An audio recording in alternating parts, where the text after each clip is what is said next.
आज हम लोग डिस्कस करने जा रहे हैं 86 कॉन्स्टिट्यूशनल अमेंडमेंट के बारे में। 86वां संविधान संशोधन अगर हम देखें तो शैक्षिक दृष्टिकोण से इस संशोधन के माध्यम से शिक्षा के अधिकार को मौलिक अधिकार के अंतर्गत शामिल कर लिया गया।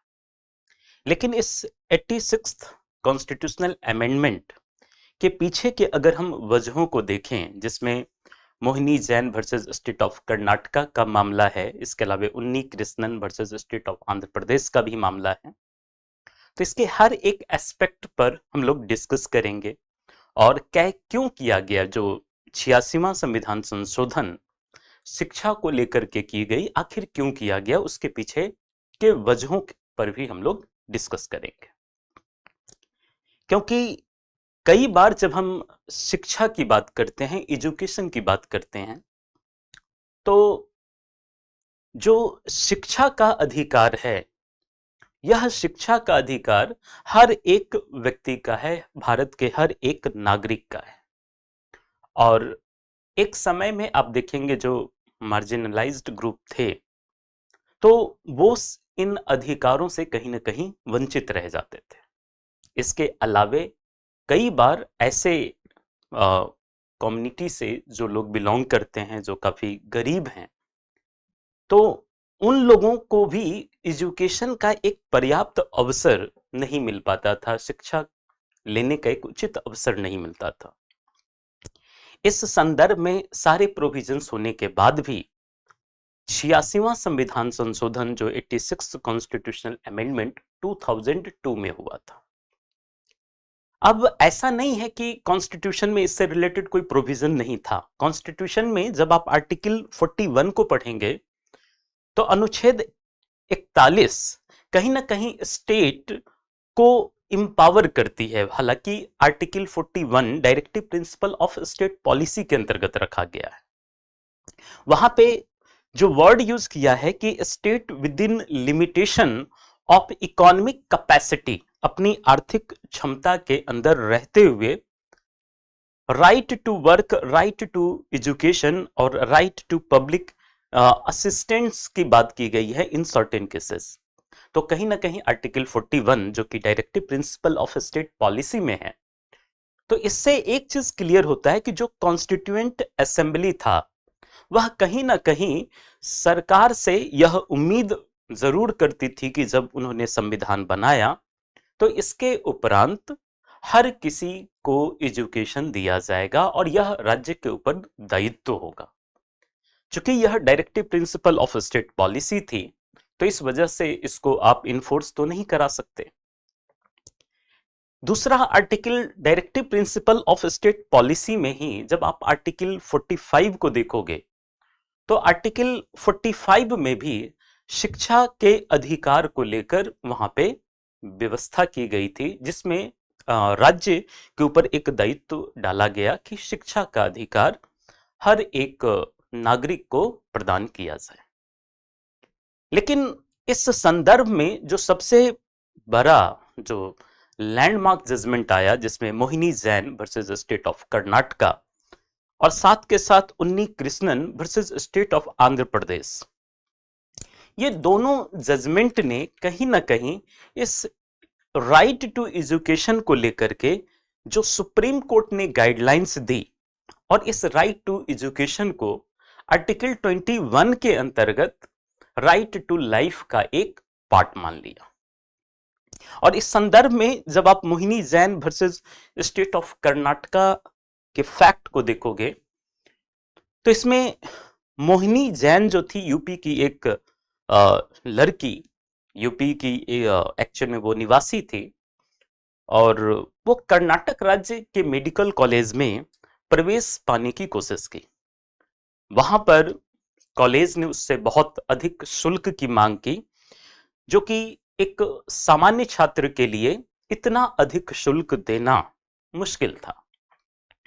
और इस वजह से चूंकि उसका एडमिशन नहीं हो पाया उस फी स्ट्रक्चर की वजह से, तो मोहिनी जैन ने न्यायालय का आश्रय लिया और यह मामला सुप्रीम कोर्ट में जब आया तो सुप्रीम कोर्ट में जब चुनौती दी गई तो सुप्रीम कोर्ट के सामने जो मुख्य इशू था, जो मेन इशू था, वो यही है कि क्या right to education fundamental right का एक पार्ट है। क्योंकि मोहिनी जैन का यह कहना कि शिक्षा का अधिकार हर एक नागरिक को होना चाहिए, और जब आप शुल्क को बहुत ज्यादा कर देते हो तो कहीं ना कहीं ऐसे लोग जो कि एक मध्यम वर्गीय परिवार से बिलोंग करते हैं या निम्न आर्थिक वर्ग से लोग बिलोंग करते हैं, तो उनके लिए ऐसे मेडिकल कॉलेज में एडमिशन लेना बहुत मुश्किल हो जाएगा। तो इस वजह से यह आर्टिकल 14 का भी उल्लंघन करता है। अब जब यह मामला आया सुप्रीम कोर्ट में तो सुप्रीम कोर्ट ने माना कि जो राइट टू एजुकेशन है, जो शिक्षा का अधिकार है, वह भारत के हर एक नागरिक का है और यह अधिकार मौलिक अधिकार है।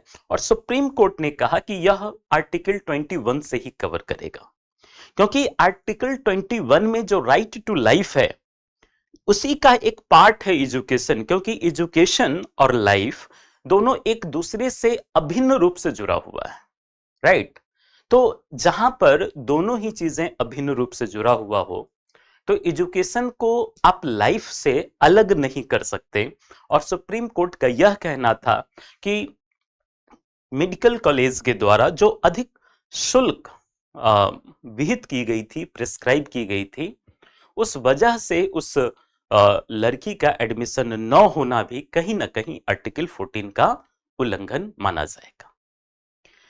लेकिन इस मामले में, मोहिनी जैन के मामले में, सुप्रीम कोर्ट ने कह तो दिया कि शिक्षा का अधिकार, राइट टू एजुकेशन, हर एक व्यक्ति का है, लेकिन इसमें कोई एज लिमिटेशन को लेकर के सुप्रीम कोर्ट ने कुछ नहीं कहा। सीधा कहा कि भारत के प्रत्येक नागरिक को यह अधिकार मिलना चाहिए और यह फंडामेंटल राइट का एक पार्ट होगा। लेकिन जब मामला Unni Krishnan versus state of Andhra Pradesh 1993, जब यह मामला आया तो यहां भी जो आंध्र प्रदेश राज्य था, वहां पे जो जितने भी प्राइवेट एजुकेशनल इंस्टीट्यूशंस थे वो कैपिटेशन फी के नाम पे अलग से शुल्क लिया करते थे, अलग से फी लिया करते थे। इस वजह से यह मामला, जब कैपिटेशन फी एक्चुअल में होता है कि जो स्टूडेंट एडमिशन लेते हैं तो इंट्रेंस फी तो होता ही है, जो एक इंट्रेंस फी होता है, उसके अलावे भी कैपिटेशन फी के नाम पे एक ह्यूज अमाउंट कॉलेज मांगा करता था। और ऑब्वियसली जब आप कैपिटेशन फी मांगते हो तो ऐसे सिचुएशन में अगर आर्थिक रूप से संपन्न जो छात्र हैं उनके लिए तो कहीं ना कहीं यह व्यवस्था ठीक है, लेकिन मान लीजिए कि जिनका इकोनॉमिकली बैकग्राउंड बहुत अच्छा नहीं है तो ऐसे सिचुएशन में ऐसे स्टूडेंट तो फिर ऐसे प्राइवेट इंस्टीट्यूशंस में एडमिशन नहीं ले सकते।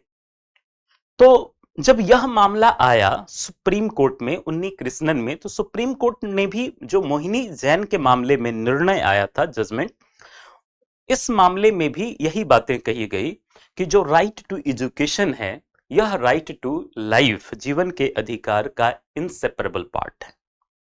लेकिन सुप्रीम कोर्ट ने यहां पर एज लिमिटेशन को लेकर के एक क्लासिफिकेशन यहां पे दिया और सुप्रीम कोर्ट का यह कहना था कि यहां पर 6 वर्ष से 14 वर्ष के आयु के बीच के जो बच्चे होंगे उनका यह फंडामेंटल राइट होगा, राइट।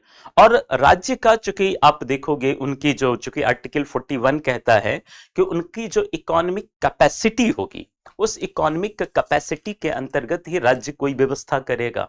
तो उसके इकोनॉमिक कैपेसिटी को देखते हुए सुप्रीम कोर्ट ने कहा कि 6 वर्ष से लेकर के 14 वर्ष तक के जितने भी बच्चे हैं उनका यह मौलिक अधिकार होगा कि वह शिक्षा के अधिकार को ग्रहण करें।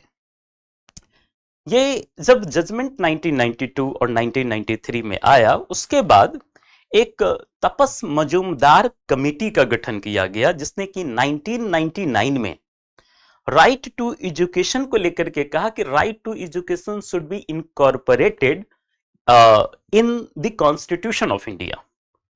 उन्होंने जो अपना रिकमेंडेशन दिया उस कमिटी ने, तपस मजूमदार कमिटी ने, उनका कहना था कि इस राइट टू एजुकेशन को कॉन्स्टिट्यूशन में इनकॉर्पोरेट किया जाना चाहिए। और सर्व शिक्षा अभियान भी उस समय 2000 ईस्वी में लॉन्च किया गया था, जिसका एकमात्र मकसद ये था सर्व शिक्षा अभियान का कि जो बेसिक एजुकेशन है, जो प्राइमरी एजुकेशन है, बुनियादी शिक्षा पर बल दिया गया। ये सारे के सारे का कहीं ना कहीं कलेक्टिव इंपैक्ट रहा 86th कॉन्स्टिट्यूशनल अमेंडमेंट होने का, राइट।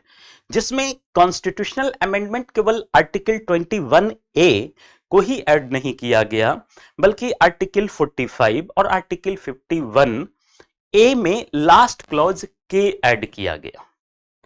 जब आप 86th कॉन्स्टिट्यूशनल अमेंडमेंट को देखते हैं तो आर्टिकल 21A के माध्यम से 6 से 14 वर्ष की आयु के सभी बच्चों को मुफ्त और अनिवार्य शिक्षा दी गई, राइट।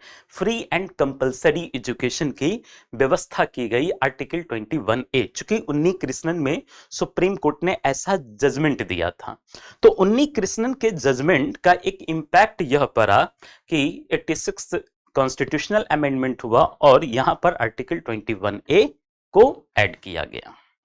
दूसरी तरफ आर्टिकल 45 में भी अमेंड किया गया, और आर्टिकल 45 में अमेंड करते हुए वहां पे कहा कि 6 वर्ष से कम आयु के जितने भी बच्चे हैं उसकी देखभाल और शिक्षा प्रदान करने के लिए कहीं ना कहीं स्टेट जो है वह कोशिश करेगी, अपने स्तर से प्रयत्न करेगी। तो this is the directive principle of state policy, right, which is given under article 45। फिर जब आप आर्टिकल 51A, क्योंकि वहां पे जब आप आर्टिकल 51A पढ़ोगे तो वह एक तरह से फंडामेंटल ड्यूटी के बारे में है, मौलिक कर्तव्य के बारे में है, और उसमें जो लास्ट क्लॉज के ऐड किया गया वह एक तरह से पेरेंट और गार्डियन को लेकर के कहा कि जो पेरेंट हैं या जो गार्डियन है to provide opportunities for education to his child, और as the case may be ward between the age of 6 and 14 years। मतलब कि अगर माता पिता या उनके गार्डियन हैं, संरक्षक हैं, तो उन पर भी कहीं ना कहीं एक मौलिक कर्तव्य होगा, उनका एक फंडामेंटल ड्यूटी होगा कि वे अपने बच्चों को एक उचित अवसर प्रदान करें, जिससे कि वे भी इस शिक्षा के अधिकार को ग्रहण करें। राइट टू एजुकेशन के अंतर्गत जो स्कूल सरकारों के द्वारा खोली गई अलग अलग जगह पे, बाद में राइट टू एजुकेशन एक्ट भी बना, राइट।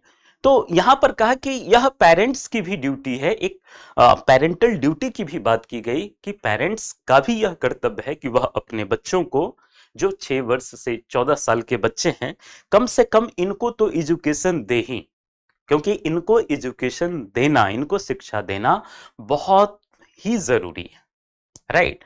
दूसरी चीज, जब हम इसके कलेक्टिव इफेक्ट को देखते हैं, एक तो 86th कॉन्स्टिट्यूशनल अमेंडमेंट के माध्यम से राइट टू एजुकेशन को आर्टिकल 21A में ऐड किया गया, अनुच्छेद 45 में आर्टिकल 45 में अमेंड किया गया, आर्टिकल 51A में लास्ट क्लॉज के ऐड किया गया। तो उसके बाद 2009 में राइट टू एजुकेशन एक्ट 2009 बना, और इसके माध्यम से राइट टू एजुकेशन एक्ट 2009 के माध्यम से मुफ्त और अनिवार्य शिक्षा प्रदान की गई। और इसका मेन ऑब्जेक्ट जो राइट टू एजुकेशन एक्ट का है वह है अशिक्षा को दूर करना, राइट, लिटरेसी रेट को बढ़ाना, समानता का जो अधिकार है, जो राइट टू इक्वालिटी है, उसको प्रोटेक्ट करना, राइट टू इक्वालिटी को इनहांस करना, सोशल एंड इकोनॉमिक डेवलपमेंट को बढ़ाना, राइट। और दूसरा सबसे बड़ा रीजन, एक तरफ जो इंटरनेशनल कवेनेंट्स भारत सरकार कर रही थी, उसमें यूडीएचआर जो यूडीएचआर है, और इसके अलावा यूनेस्को का जो एजुकेशन से रिलेटेड चार्टर था, उसको भी इंडियन गवर्नमेंट ने फॉलो किया। तो इन सारी चीजों का अगर हम देखें कंबाइंड इंपैक्ट के तौर पर, तो यह 86th कॉन्स्टिट्यूशनल अमेंडमेंट के तौर पर एग्जिस्टेंस में आया। और इसके बाद आप राइट टू एजुकेशन एक्ट जो 2009 में है वो भी आया। तो यह एक सिनॉप्सिस था 86th कॉन्स्टिट्यूशनल अमेंडमेंट से रिलेटेड। अब यहां पर जब आप देखते हैं ईयर ऑफ द अमेंडमेंट, तो 2002 में इसका अमेंडमेंट हुआ। और ये सवाल आता भी है प्रीलिम्स में, अगर आप देखेंगे तो यहां से सवाल पूछा जाता है, राइट। तो ईयर ऑफ अमेंडमेंट 2002, फिर कहता है the 86th constitutional amendment was a pivotal moment in India's educational policy establishing the right to education as a fundamental right. तो यहां पे आप क्या देखते हैं कि जो 86th कॉन्स्टिट्यूशनल अमेंडमेंट था वह कहीं ना कहीं निर्णायक क्षण रहा है, खास करके एजुकेशनल पॉलिसी को लेकर।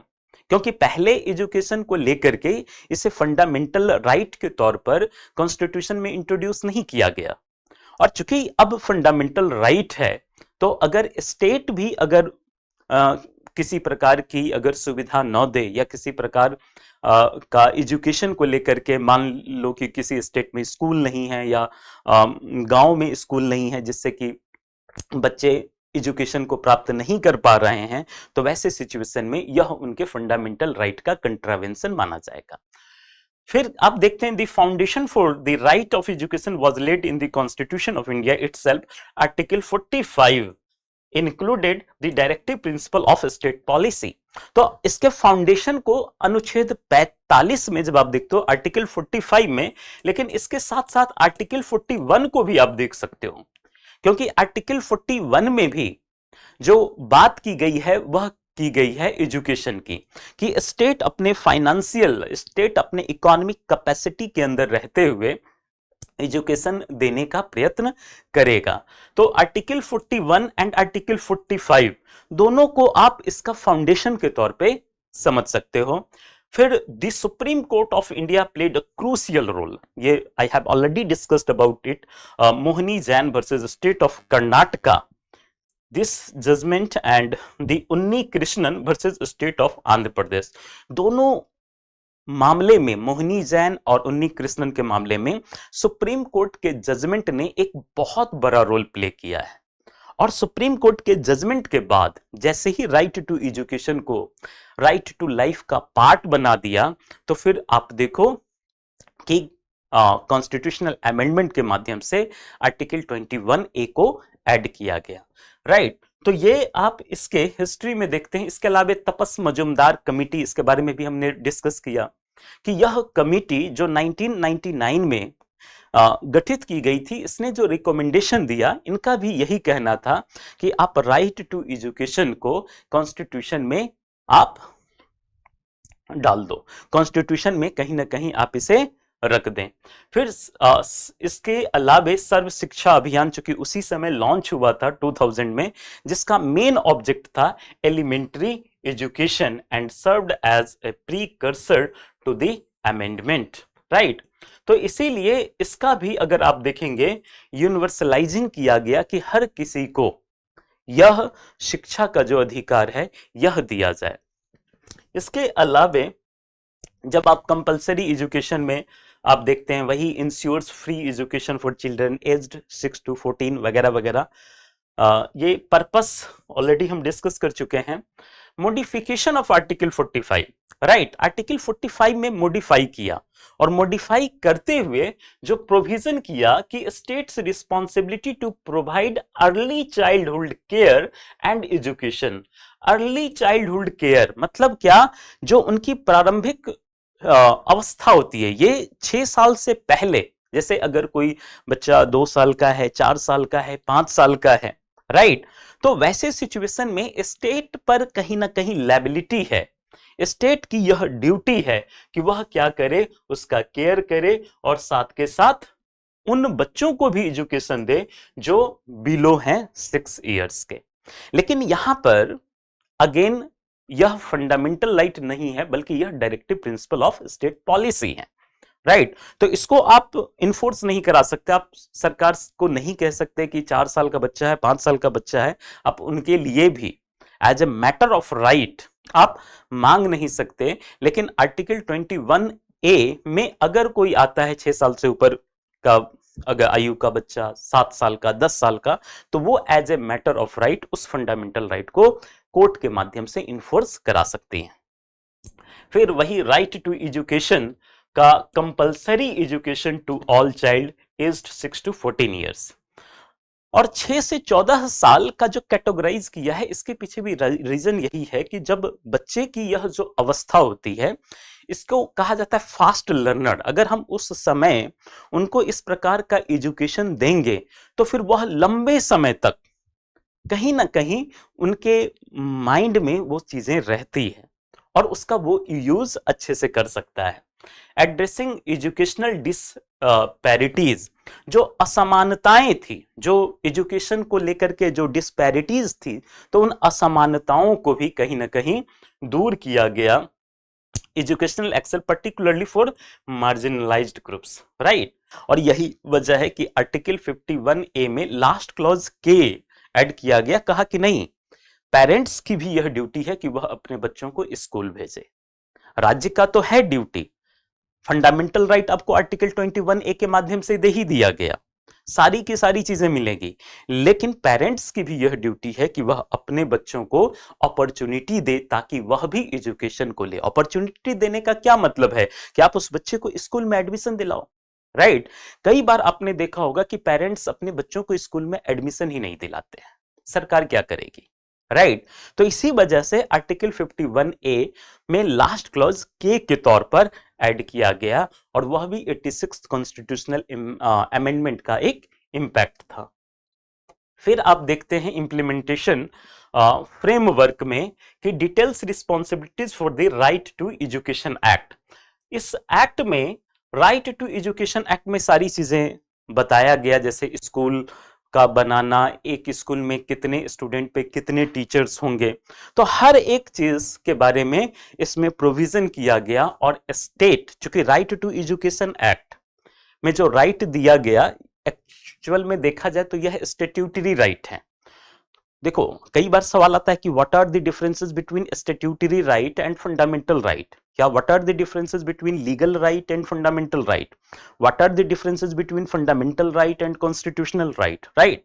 तो जब स्टैट्यूट के माध्यम से किसी को राइट दिया जाता है तो उसको हम कहते हैं स्टैट्यूटरी राइट।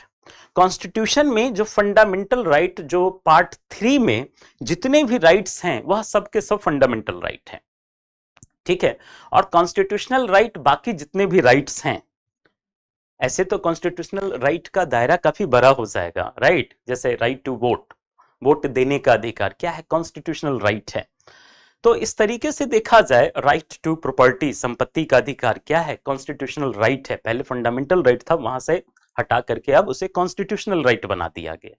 तो हर एक चीज को आपको समझना है, constitutional right, fundamental right, legal right, statutory right, right. तो जैसे ही राइट टू एजुकेशन एक्ट बनाया गया तो इसके माध्यम से क्या दिया गया, लीगल राइट को एक प्रकार से एजुकेशन के संदर्भ में लीगल राइट दिया, और उस एजुकेशनल राइट को यहां पर रिकॉग्नाइज कर दिया लॉ के माध्यम से। फोकस ऑन यूनिवर्सल एजुकेशन, तो universal literacy and enrolment literacy को बढ़ाना, right. mandates free and compulsory education for children aged to 6 to 14 years। Article 21A क्या करता है, कंपलसरी कर दिया कि जितने भी 6 साल से 14 साल के बच्चे हैं सबको आप क्या कर दो, एजुकेशन को कंपलसरी कर दो। फिर अमेंडमेंट किया गया आर्टिकल 45 में, चाइल्डहुड केयर एंड एजुकेशन के बारे में बताया गया। इसके अलावे जब आप देखते हो जो आर्टिकल 21A को ऐड किया गया, इसमें कहता है this article mandates that the state shall provide, word use क्या है, शैल प्रोवाइड, और ऐसे भी ये फंडामेंटल राइट के अंतर्गत आता है। तो फंडामेंटल राइट का अगर कंट्रावेंशन होता है तो उसके लिए आप कोर्ट में भी जा सकते हो, राइट। तो कहता है provide free and compulsory education to all children aged 6 to 14 years. जितने भी बच्चे हैं 6 से 14 साल के बच्चे, सबको कहीं ना कहीं यह राइट टू एजुकेशन दिया जाएगा। और यह स्टेट शैल प्रोवाइड, कौन देगा? स्टेट देगा, राइट। आपको इसके लिए पैसे खर्च करने की जरूरत नहीं है। आज जो गवर्नमेंट स्कूल इतने ज्यादा ओपन हुए हैं, या जो वैकेंसीज गवर्नमेंट टीचर की होती है, वह इसी वजह से हो रही है क्योंकि आर्टिकल 21A 2002 में बना दिया गया, right. It establishes education as a fundamental right, ensuring that every child has access to basic education without any financial barriers। मतलब क्या कि किसी भी प्रकार का कोई फाइनेंशियल बैरियर नहीं रहा, राइट। अब आप जितना चाहो एजुकेशन गवर्नमेंट स्कूल के माध्यम से, क्योंकि यह स्टेट की ड्यूटी है, स्टेट सारी की सारी चीजें प्रोवाइड करेगा। और एजुकेशन प्रोवाइड करने का मतलब केवल टीचर प्रोवाइड करना नहीं है, आपको बुक्स भी अवेलेबल कराएगा, राइट। बुक हो, कॉपीज हो, जो भी जरूरत की चीजें हैं, सारी की सारी रिस्पॉन्सिबिलिटी किसकी है? स्टेट की है। और आर्टिकल 21A तो बनाया ही गया, क्योंकि न्यू आर्टिकल यह है 21A, लेकिन आर्टिकल 45 पहले से था, लेकिन इसमें अमेंडमेंट किया गया और कहा कि स्टेट्स रिस्पॉन्सिबिलिटी, लेकिन अगेन यह डीपीएसपी है, राइट। इसको आप इन्फोर्स नहीं करा सकते। यह चूंकि फंडामेंटल राइट में आता है, तो आप चाहो तो इसको इन्फोर्स करा सकते हो तब जहां पर फंडामेंटल राइट का कंट्रावेंशन होता है। तो state's responsibility provide early childhood care and education for children below the age of 6, right. तो इस तरीके से अगर हम देखेंगे तो कहीं ना कहीं यहां पर दिया गया early education as a foundation of lifelong learning. Lifelong मतलब देखा जाए तो पूरी जिंदगी, राइट। इस समय जो एजुकेशन दिया जाता है वो ताउम्र याद रहता है। आप लोगों ने भी देखा होगा बचपन में जो कुछ भी आपने पढ़ा हो वो अभी भी याद होगा, राइट। बाकी टाइम जैसे जैसे आप बड़े होते जाते हैं तो भूलते जाते हो बहुत सारी चीजें, लेकिन बचपन का पढ़ा हुआ, बचपन का याद किया हुआ कोई भी चीज आप भूलते नहीं हो। तो दैट इज द रीजन कि यहाँ पे 6 से 14 साल के बच्चों को फंडामेंटल राइट के तौर पर किया गया और आर्टिकल 45 में अमेंड करके 6 साल से कम उम्र के भी बच्चों के लिए कहा कि नहीं, आप उनको भी प्रॉपर क्या करें, तो उनको भी प्रॉपर एजुकेशन के लिए आप वो करें, साथ के साथ उनका चाइल्डहुड केयर पर भी आप ध्यान दें। तो चूंकि यह डीपीएसपी है तो इसको हम इन्फोर्स नहीं करा सकते। दूसरी तरफ insertion of article 51A clause के, इसको ऐड किया गया 86th कॉन्स्टिट्यूशनल अमेंडमेंट के माध्यम से। कहता है this clauses states that it is the duty of every citizen, Bharat के जितने भी नागरिक हैं, हु इज अ पेरेंट, मतलब इसी वजह से यहां पर पेरेंटल ड्यूटी के बारे में हम बात कर रहे थे।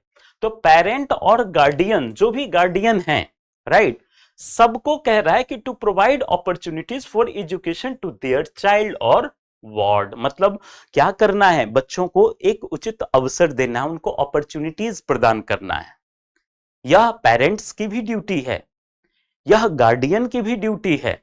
एक तरफ ड्यूटी आर्टिकल 45 में या आर्टिकल 41 में आप स्टेट का देखते हैं, और दूसरी तरफ आर्टिकल 21A में जो फंडामेंटल राइट को, जो राइट टू एजुकेशन है, उसको फंडामेंटल राइट के तौर पर रिकॉग्नाइज कर दिया। तो यहां पर अब पेरेंट्स की भी ड्यूटी है कि वह अपने बच्चों को क्या दे? अपॉर्चुनिटी दे, जिससे कि वह भी एजुकेशन को पा सके, right. Focus on universal education, enhance effort towards achieving universal literacy and improving school enrollment and retention rate, particularly among underprivileged communities। तो जो अंडर प्रिविलेज्ड कम्युनिटीज है उनके बारे में भी किया गया कि उनके भी कहीं ना कहीं जो लिटरेसी रेट है, जो उनके एजुकेशन का ग्राफ नीचे है, आप उनको भी इनहांस करो, राइट। फिर आप देखते हैं इंप्लीमेंटेशन फ्रेमवर्क, जो सारी चीज का एक कलेक्टिवली जो 86 कॉन्स्टिट्यूशनल अमेंडमेंट हुआ उसका एक प्रभाव के तौर पर आप right of children to free and compulsory education act 2009 देखते हो। तो इस एक्ट ने क्या कर दिया, एक तरीके से लीगल राइट के तौर पर क्या किया, रिकॉग्नाइज कर दिया राइट टू एजुकेशन को। फिर amendment laid the groundwork for the Right to Education Act of 2009, which operationalized Article 21A by detailing responsibilities for the government's school and parents. Governments की भी ड्यूटी है, schools वालों की भी, और साथ के साथ parents की भी ड्यूटी है। ये सारी की सारी चीजें Right to Education Act में क्या किया, उसमें सारे प्रोविजंस को किया गया। अब इसके लिए न केवल ये, बल्कि इसके एस्टैब्लिशमेंट के लिए जो बॉडीज बनाया गया, national commission for elementary education provides oversight and accountability in implementing educational policies. जो एजुकेशनल पॉलिसीज है, उन एजुकेशनल पॉलिसीज को किस प्रकार से इंप्लीमेंट करना है, इसके लिए एक कमीशन एजुकेशन के लिए national commission for elementary education भी बनाई। Right, by increasing literacy rates and educational attainment वगैरह, the amendment is expected to contribute positively to economic growth and educated workforce can lead to enhance productivity। इससे क्या होगा कि productivity भी कहीं ना कहीं इनहांस होगी, इनोवेशन आएगा, ओवरऑल इकोनॉमिक डेवलपमेंट होगा। तो इस सब का अगर कलेक्टिवली इंपैक्ट देखें तो आप क्या देखते हो कि बड़े इनोवेशन होगा, कहीं ना कहीं इकोनॉमिक ग्रोथ होगा, राइट। तो ये सारी की सारी चीजें इनहांस होते जाएगा। अब इसी पे जो एक जजमेंट है, हालांकि इस जजमेंट को ऑलरेडी हम डिस्कस कर चुके हैं, उन्नी कृष्णन का, तो इसमें कहता है उन्नी Krishnan JP and others versus state of Andhra Pradesh and others. इसका डेट ऑफ जजमेंट से लिखना यहाँ पे थोड़ा सा मिसिंग है, ईयर ऑफ जजमेंट हम बोलेंगे, राइट, 1993। और यहां से सवाल आ चुका है, ये उन्नी कृष्णन का जुडिशियरी में सवाल कई बार आया है, राइट। तो ये क्वेश्चन प्रीलिम्स में आ चुका है। इस केस लॉ को तो जब भी आप 86 कॉन्स्टिट्यूशनल अमेंडमेंट पढ़ते हैं ना, और राइट टू एजुकेशन जो पढ़ते हैं फंडामेंटल राइट के तौर पर, तो इस केस लॉ को तो आप याद कर ही लो, क्योंकि इसी केस लॉज में जो सुप्रीम कोर्ट का जजमेंट आया, इसी का एक इंपैक्ट के तौर पर 86 कॉन्स्टिट्यूशनल अमेंडमेंट में प्रोविजन किया गया आर्टिकल 21A के तौर पर। तो कहता है the supreme court held the right to education flows directly from the right to life. क्या कहता है कि यह फ्लो करता है, निकलता है किससे, राइट टू लाइफ से निकलता है। तो सुप्रीम कोर्ट कहना यह चाहती है कि जो एजुकेशन है और जो लाइफ है, राइट टू लाइफ है, वह एक दूसरे से अलग नहीं है। एजुकेशन कहीं ना कहीं उसका एक पार्ट है लाइफ का। किसी भी लाइफ को अच्छे से रेगुलेट करने के लिए एजुकेशन चाहिए ही, क्योंकि शिक्षा के बिना कोई भी व्यक्ति अपने फंडामेंटल राइट को ठीक ढंग से उसके प्रयोग भी नहीं कर सकता, राइट। तो इसी वजह से यहां पर सुप्रीम कोर्ट ने कहा कि सभी नागरिकों को शिक्षा का अधिकार दिया जाना चाहिए, और सभी नागरिक जो 6 वर्ष से 14 वर्ष तक की आयु के हैं, उनके लिए यहां पर एज को बता करके, स्पेसिफाई करके, यहां पर फंडामेंटल राइट के तौर पर सुप्रीम कोर्ट ने आर्टिकल 21 के पार्ट के रूप में रिकॉग्नाइज कर दिया। तो यहां पे क्या कहता है, fundamental right incident in part 3 of the constitution. तो राइट टू एजुकेशन किसका पार्ट हो गया, राइट टू लाइफ का पार्ट हो गया। और ये कहता है फ्लोज डायरेक्टली, मतलब निकलता है, खुद ब खुद निकलता है। The effect of holding that the right to education is implicit in the right to life। क्या कह रहा है, इसका प्रभाव क्या होगा कि जो शिक्षा का अधिकार है, जो राइट टू एजुकेशन है, वह राइट टू लाइफ में ही कहीं ना कहीं अंतर्निहित है, इम्प्लिसिट है, राइट। तो अंतर्निहित का मतलब होता है कि यहां पर आप एजुकेशनल राइट देते नहीं हो, बल्कि मनुष्य होने के नाते, ह्यूमन बीइंग होने के नाते, वह इंसान जैसे ही जन्म लेता है, तो जन्म लेने के साथ ही उसका यह बेसिक राइट है, उसका यह इनहेरेंट राइट है कि वह एजुकेशन को भी प्राप्त करे। तो that is the reason supreme court का यह कहना कि right to education flows directly from the right to life, right to education is implicit in the right to life, is that the state can not deprive, राज्य किसी को वंचित नहीं कर सकती, state cannot deprive the citizen of his right to education exception in accordance with the procedure prescribed by law। exceptionally अगर मान लो कि कुछ prescribed by law है, कोई प्रोसीजर है जिसके अकॉर्डिंग किसी को मान लो डिप्राइव किया गया, तो वहां पे अलग सिचुएशन हो सकती है। अदरवाइज क्या कह रहा है कि स्टेट कैन नॉट डिप्राइव, राज्य किसी को भी डिप्राइव नहीं कर सकती, किसी को भी वंचित नहीं कर सकती किसी भी सिटीजन के उसके राइट लेने से, राइट। फिर सेकेंड केस लॉज जब आप देखते हैं तो सेकेंड केस लॉज आपका रिलेटेड है society for unaided private schools of Rajasthan versus union of India and another. इसमें का यहां भी डेट ऑफ जजमेंट की जगह पे ईयर ऑफ जजमेंट, राइट, 2012 में यह जजमेंट आया था और इसमें supreme court in this case upheld the constitutionality of section 12 of the RTE act. Right to education act में सेक्शन 12 में जो प्रोविजन किया गया कि आप 25% आपकी जो भी सीटें हैं उस सीट में से 25% सीटें आप किसके लिए रिजर्व करेंगे, टेक इनटू डिसएडवांटेजेस ग्रुप के लिए, राइट। तो यहां पे जो सेक्शन 12 में प्रोविजन किया गया उस सेक्शन 12 की कॉन्स्टिट्यूशनल वैलिडिटी को लेकर के क्वेश्चन उठा। तो सुप्रीम कोर्ट के पास जब यह मामला आया तो सुप्रीम कोर्ट का कहना कि यह था कि this is the primary obligation of state.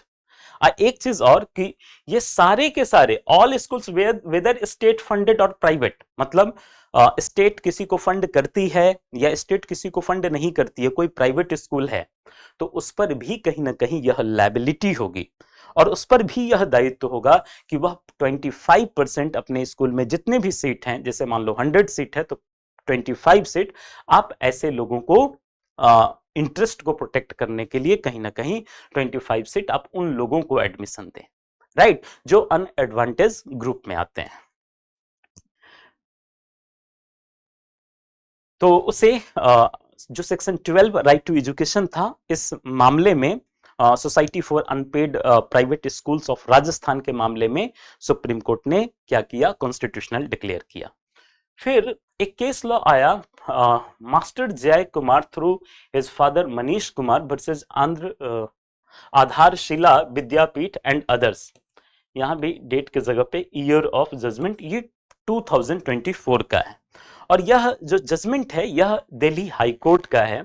इसमें दिल्ली हाई कोर्ट का यह कहना था कि imparting of education by an unaided private institutions falls within the definition of public duty.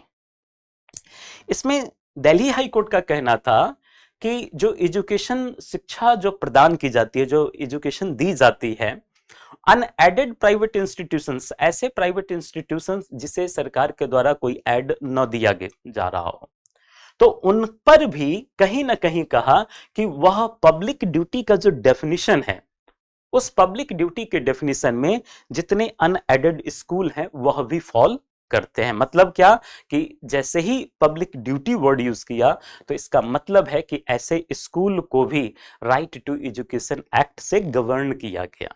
जो हमने इससे पहले society for unpaid private schools of Rajasthan की बात की, जिसमें सुप्रीम कोर्ट ने कहा कि 25% आप अनएडवांटेजेस ग्रुप के लोगों के लिए अपने सीट को प्रोटेक्ट करें, अपने सीट को सेव करें और ऐसे ही लोगों को उन 25% सीट पे आप एडमिशन दें। तो कहता है कि यह public duty unaided private institutions का भी है। The court in this case held that the denial of admission, अगर किसी का एडमिशन डिनाई किया जाता है to any child after allotment of seats violates the objective of the RTE act. जो सीटें अलॉट की गई और उसके अकॉर्डिंग अगर कोई डिनाई करता है एडमिशन देने से तो यह माना जाएगा कि your right to education act का वायलेशन है, राइट। तो ये आपने देखा कि 86th कॉन्स्टिट्यूशनल अमेंडमेंट के पीछे के बैकग्राउंड का 86th कॉन्स्टिट्यूशनल अमेंडमेंट का कॉन्सिक्वेंसेस और साथ के साथ जो जजमेंट आपने देखा वो। लास्ट में एक क्वेश्चन है, which article was added to the constitution by the 86th amendment to ensure free and compulsory education for children. बताओ क्या होगा, राइट? ऐसा कौन सा आर्टिकल है जो 86th कॉन्स्टिट्यूशनल अमेंडमेंट के माध्यम से इंश्योर करता है free and compulsory education children के लिए, राइट? इसके लिए आर्टिकल 21A जो ऑलरेडी हम डिस्कस कर चुके हैं, तो इसका राइट आंसर हो जाएगा आर्टिकल 21A। तो ये आपका कॉन्स्टिट्यूशनल अमेंडमेंट जो था 86th कॉन्स्टिट्यूशनल अमेंडमेंट, उसके बारे में हमने यहाँ पे डिस्कस किया। तो एक चीज क्लियर है कि अब शिक्षा हर व्यक्ति का, हर एक नागरिक का अधिकार है और यह अधिकार मौलिक अधिकार है। इन अधिकारों को कोई छीन नहीं सकता, स्टेट भी किसी को डिप्राइव नहीं कर सकता। तो हर एक वर्ग अपने इन अधिकारों का प्रयोग कर सकता है, अपने इन अधिकारों को लागू करा सकता है। Thank you.